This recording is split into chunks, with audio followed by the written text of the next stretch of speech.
गुरु गोविंद दो खड़े काके लागू पाए, बलिहारी गुरु आपने गोविंद दियो बताए। दरअसल गुरु की जो महिमा है वो भगवान से भी ज्यादा बढ़कर बताई गई है। लेकिन आज की कहानी जो मैं आपको सुनाने जा रहा हूं, इस कहानी को सुनने के बाद शायद आप लोगों को भी गुस्सा आने लगेगा। आप लोग भी सोचने पर मजबूर हो जाएंगे, क्योंकि बात ही कुछ ऐसी है। एक पिता है जो अपने बेटे को बड़ा होकर कुछ बनाना चाहता है, उसके लिए वो हर सपने को पूरा करना चाहता है। इसलिए कक्षा 5 में जब वो बच्चा पढ़ रहा था तो उन्होंने उस बच्चे की पढ़ाई के लिए एक होम ट्यूशन लगवाया, ताकि टीचर घर पे आएगी, पढ़ाकर चली जाएगी। लेकिन शुरू से ही उस टीचर की उस बच्चे को लेकर नीयत इतनी खराब हो जाती है कि जब वो बच्चा 12 या 13 साल के आसपास का होता है तो उसके साथ वो शारीरिक संबंध बनाने के लिए उसे अपनी तरफ आकर्षित कर देती है। और इस तरह से लगातार लगातार चलता चला जाता है। और जब उस हद हो जाती है तो उसे लेकर भाग जाती है। जब पुलिस उसे पकड़ के लेके आती है तो पता चलता है कि शिक्षिका 5 महीने की गर्भवती है, और वो दावा कर रही है कि वो गर्भवती सिर्फ इस बच्चे की वजह से हुई है। इस घटनाक्रम का जब खुलासा होता है तो लोगों को यकीन नहीं हो रहा था कि शिक्षक ने इतना पवित्र रिश्ते को अपवित्र कैसे कर दिया है। आदाब, नमस्कार, सत श्री अकाल। मैं उस्मान सैफी। आज की जो सच्ची घटना मैं आपको सुनाने जा रहा हूं, ये सच्ची घटना है गुजरात प्रदेश के जिला सूरत की। ये सच्ची घटना है। दरअसल 30 अप्रैल 2025 की सुबह 4 बजे के आसपास गुजरात पुलिस को एक सूचना मिलती है। मुखबिर के माध्यम से यह बताया जाता है कि आपको जिसकी तलाश है, दरअसल वो गुजरात राजस्थान के बॉर्डर पर एक रतनपुर जगह लगती है, वहां के पास में एक शामलाजी एक जगह लगती है, वहां जाइए। वहां पर एक लग्जरी गाड़ी गुजरेगी, लग्जरी बस जैसी गुजरेगी, आपको जिसकी तलाश है वो उस बस के अंदर आपको बैठे हुए मिल जाएंगे। पुलिस ने जैसे ही सूचना को गंभीरता से लिया है, उसके बाद फिर पुलिस ने घेराबंदी की, और घेराबंदी करने के बाद वहां पहुंच जाती है। एक लग्जरी बस आ रही थी। 30 अप्रैल 2025 की सुबह लगभग 4 बजे या 4:30 बजे के आसपास का वक्त रहा होगा। बस जैसे आई उसे रुकवाया जाता है। रुकवाने के बाद एक एक यात्री, एक एक मुसाफिर को देखा जाता है, लेकिन पहली बस के अंदर कुछ मिलता ही नहीं है। पुलिस वाले कहते हैं कि शायद मुखबिर ने सूचना गलत दी होगी। लेकिन इसी बीच में एक और बस आ जाती है। जब और बस आती है तो उस बस को जाने दी जाता है, और दूसरी बस, उस लग्जरी बस के अंदर हर एक यात्री, हर एक मुसाफिर से बातचीत की जाती है। उनसे दिखाया जाता है, फोटोग्राफ्स था उसे, कि क्या तुमने इसको देखा है कि नहीं देखा है। लेकिन दूसरी बस के अंदर भी जब कोई नहीं मिलता है तो पुलिस वाले हार जाते हैं, थक जाते हैं, क्योंकि पिछले कई दिनों से ऐसी कौन सा इलाका था, ऐसी कौन सी जगह थी जहां पर उन दोनों को तलाश नहीं किया गया। ऐसा कौन सा सीसीटीवी कैमरा था जिसकी वो जद में आए थे उसको देखा नहीं गया, खंगाले नहीं गया। ऐसा कौन सा मोबाइल था, ऐसा कौन सा टावर था जहां से ये देखने की कोशिश ना की गई हो कि हो सकता है कि इस टावर से वो गुजरे हों, इस टावर पर वो आए हों। आखिरकार दूसरी बस में नहीं मिलते। जब तीसरी बस आती है, तीसरी बस में जब देखा जाता है तो जिनकी तलाश थी आखिरकार मिल जाते हैं। दरअसल 23 साल की एक लड़की है जो कि पेशे से शिक्षिका है, टीचर है। उसके साथ उसके बिल्कुल बराबर में एक लड़का बैठा हुआ है जिसकी उम्र लगभग 13 साल के आसपास है। पुलिस ने उन दोनों को हिरासत में लिया, और हिरासत में लेने के बाद जब उन्हें लेके जाते हैं तो फिर उसके बाद आगे जो होता है वो वाकई अपना आप में चौंकाने वाला होता है। दरअसल 25 अप्रैल 2025 की यह बात है। व्यापारी अपने 13 साल के लड़के का इंतजार कर रहा था। वो घर से ट्यूशन पढ़ने के लिए निकला था, लेकिन कई घंटे बीत जाते हैं। जब बेटा वापस लौट कर नहीं आता है तो घर वाले, परिवार वाले उसको ढूंढने लगते हैं, तलाश करने लगते हैं। लेकिन जहां जहां वो जाता था वहां वहां सभी से पूछा जाता है कि क्या तुमने हमारे बेटे को देखा है। लेकिन जब बेटे को किसी ने देखा होता तो जरूर बताता। अब घर वालों ने सीसीटीवी कैमरा उस सोसाइटी का देखा, उसी से पता चलता है कि बेटा तो यहां से गायब हो चुका है, भाग चुका है। तभी वो पुलिस के पास जाते हैं। पुलिस इस मामले को गंभीरता से लेती है, और उन दोनों को, यानी कि टीचर भी घर पे गायब थी। जब टीचर के घर जाया जाता है तो पता चलता है कि टीचर भी घर पे नहीं है, और 13 साल का वो लड़का भी घर से गायब था। आखिरकार पुलिस ने अब इस ट्यूशन टीचर से पूछा कि क्या मामला है, तो वो जो बोलती है उसको सुनने के बाद हर किसी के रोंगटे खड़े हो जाते हैं। दरअसल बात ही कुछ ऐसी होती है। वो कहती है कि मैं इसकी बच्चे की मां बनने वाली हूं, मेरे पेट में इसका बच्चा पल रहा है। शुरुआत में लग रहा था कि वो झूठ बोल रही है, लेकिन जब उसका मेडिकल परीक्षण कराया जाता है तो मेडिकल परीक्षण में पता चलता है कि 5 महीने और 4 दिन की ये गर्भवती है। बस इतना था। उसके बाद फिर पुलिस ने इस लड़की से और उस बच्चे से भी अलग में बातचीत की, फिर इन दोनों को साथ साथ में बिठाकर बातचीत की।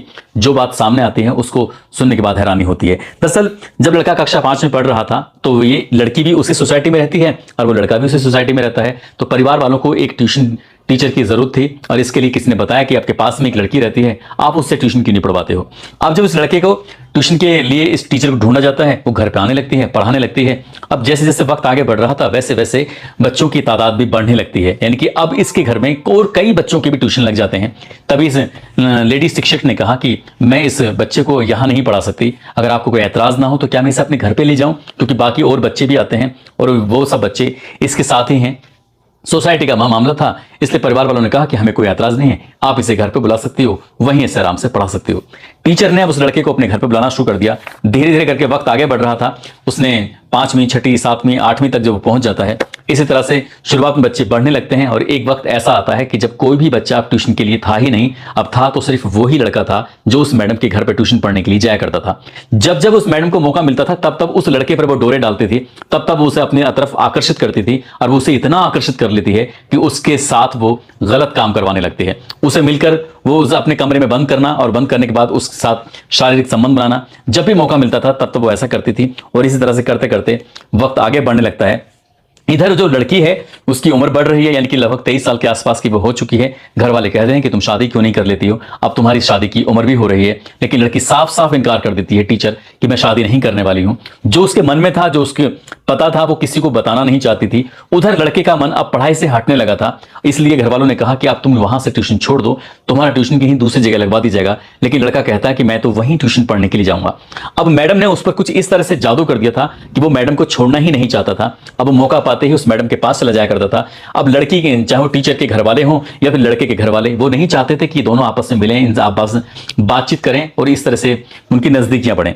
लेकिन एक दिन मौका पाते ही उस टीचर ने जो किया वो वाकई अपना आप में खौफनाक होता है। वो मौका पाती है, उस लड़के से कहती है कि अब की बार जब तुम घर में आओ तो अपना कुछ ना कुछ कपड़े, ये सब चीज लेके आना। अब यहां से हम कहीं दूर निकलते हैं।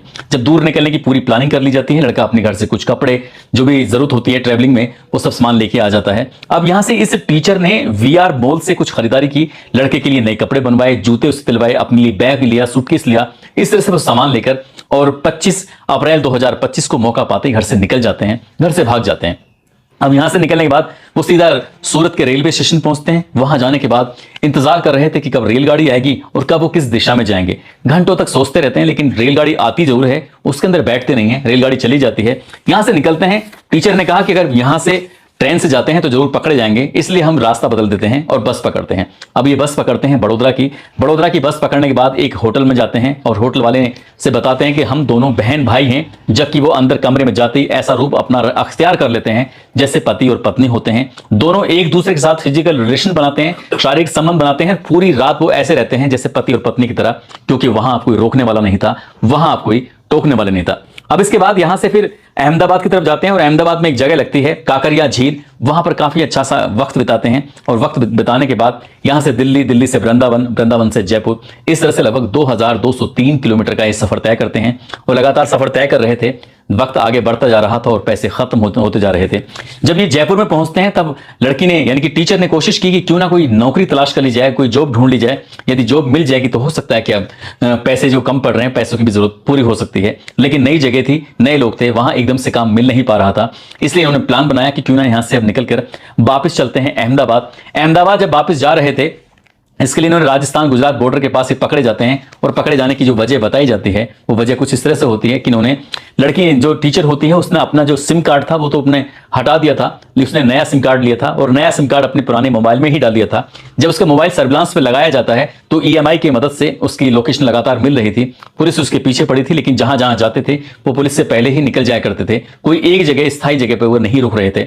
आखिरकार मुखबिर से सटीक सूचना मिलती है और वो पकड़े जाते हैं। जब पकड़े जाते हैं तो लड़के से बातचीत की जाती है, साथ ही उस टीचर से भी बातचीत की जाती है। टीचर बताती है कि उसी के साथ लगभग 3 साल से उसे जानती है, पहचानती है, लेकिन पिछले 1 साल से उसके साथ शारीरिक संबंधों में है।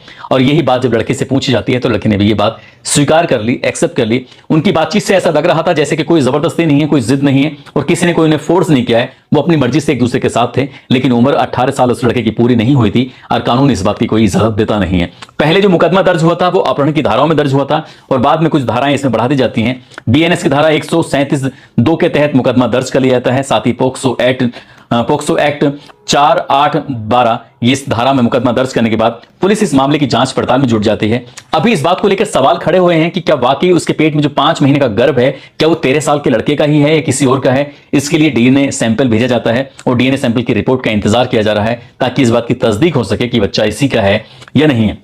साथ ही मनोचिकित्सकों से, डॉक्टरों से जब ये मीडिया वाले बातचीत करते हैं, पूछते हैं कि क्या इस 13 साल का बच्चा ये इस महिला को, इस शिक्षक को प्रेग्नेंट कर सकता है, तो कहते हैं कि इस बच्चे के अंदर शुक्राणु बन रहे होंगे तो वाकई कर सकता है। जब इतनी उम्र में एक लड़की प्रेग्नेंट हो सकती है तो लड़का भी प्रेग्नेंट कर सकता है। अब इसके लिए आगे जांच पड़ताल जारी है। पुलिस ने एफआईआर दर्ज कर ली है। महिला शिक्षिका जो होती है, इसको गिरफ्तार करने के बाद जेल भेज दिया गया है और उस लड़के के साथ अभी कुछ काउंसलिंग वगैरह की जा रही है, ताकि उसके दिमाग पर, उस मन पर जो कुछ विपरीत प्रभाव अगर पड़े होंगे तो कम से कम वो ठीक हो जाएगा और सही दिशा में जाने लगेगा। लेकिन शिक्षिका ने जो किया है वो वाकई अपना आप में शर्मनाक है, भयानक है, सोचने पर मजबूर कर रहा है कि सबसे ज्यादा महफूज जगह जो बताई जाती हैं वो स्कूल कॉलेज बताए जाते हैं। वहां भेजने के बाद कोई भी माँ बाप अपने बच्चों को लेकर फिक्रमंद नहीं होता। ट्यूशन टीचर के पास अगर बच्चे को भेजा जाता है तो वहां भी माँ बाप जाकर एकदम बेफिक्र हो जाते हैं। लेकिन अगर ट्यूशन टीचर या स्कूल कॉलेजों में इस तरह की घटनाएं सुनने को और देखने को मिलेंगी तो माँ बाप का भी मन एकदम कमजोर पड़ जाएगा कि आखिरकार अपने बच्चों को कैसे भेजें, कहां सुरक्षित रहेंगे। ये भी अपना आप में सोचने वाली बात है। जिस तरह से इस व्यापारी ने अपने बेटे के भविष्य के लिए कक्षा 5 से ही उसका ट्यूशन लगा लिया था, लेकिन वो एकदम बेफिक्र हो गए थे कि मैडम आती थी, पढ़ाती थी और उसके साथ क्या कर रही है, क्या नहीं कर रही है। ऐसे में माँ बाप की भी जिम्मेदारी बन रही थी कि कम से कम वो अपने बेटे से बातचीत करते कि कहीं वो दिक्कत में तो नहीं है, परेशानी में तो नहीं है, कहीं उसे बहलाया तो नहीं जा रहा है, कहीं उसे फुसलाया तो नहीं जा रहा है। तब शायद हो सकता है कि इस तरह की बात सामने आ जाती। इसलिए इस वीडियो को बनाने का उद्देश्य भी किसी को परेशान करना नहीं है, किसी का दिल दुखाना नहीं है, बल्कि आपको जागरूक करना है कि आप भी अपने बच्चों से बातचीत करते रहें। कहीं ऐसा तो नहीं है उन बच्चों के साथ कुछ गलत तो नहीं हो रहा है, कहीं कोई टीचर या कहीं कोई और बड़ा या कोई उसके साथ बैड टच तो नहीं हो रहा है। इसलिए अपने बच्चों के बिल्कुल नजदीक जाकर उनसे अपनापन जाहिर करते हुए उनसे कुछ ऐसी चीज निकलवाने की कोशिश करें ताकि उसका भविष्य में कुछ इस तरह की घटना ना हो जाए जैसे कि गुजरात के सूरत के इस पूना पुलिस स्टेशन इलाके में घटना होती है। दोस्तों, जाते जाते दिल्ली के हरीश सिंह हैं, साथ ही बनारस के रहने वाले आदर्श सिंह हैं। आज इनका जन्मदिन है। इनको जन्मदिन की ढेरों सारी शुभकामनाएं, बहुत बहुत मुबारकबाद। साथ ही कुछ लोगों ने नाम लेने की अपील की है, जिसमें नसरीन बानो हैं, दुर्वेश शर्मा, मोहिनी शर्मा, बासु शर्मा जो कि अलीगढ़ के रहने वाले हैं, गोरखपुर से वजीर हुसैन, बिहार से कुरबान कुरैशी, सूरत से साहिल खान, झारखंड से अमित वाजपेयी, आजमगढ़ से इंदु शेखर यादव, शाहदरा से मीनू शंकर, मोहम्मद अली हसन, सचिन ठाकुर, गुलजार आलम बिजनौर से हैं, दीपा जयपुर से, शगीर अंसारी झारखंड से, कृष्णा मिश्रा बिहार से, जयंत कुमार नेपाल से, किशनगंज से मोहम्मद इकराम हैं, कानपुर से लोकेंद्र गौतम, उधम सिंह नगर से गोपाल सिंह, शेर खान, गुड्डू पटेल मोतिहारी से, मोहम्मद यूसुफ कटिहार से, साबिर मलिक बागपत से। आप सब लोग अपना ख्याल रखें, सुरक्षित रहें। जय हिंद, जय भारत।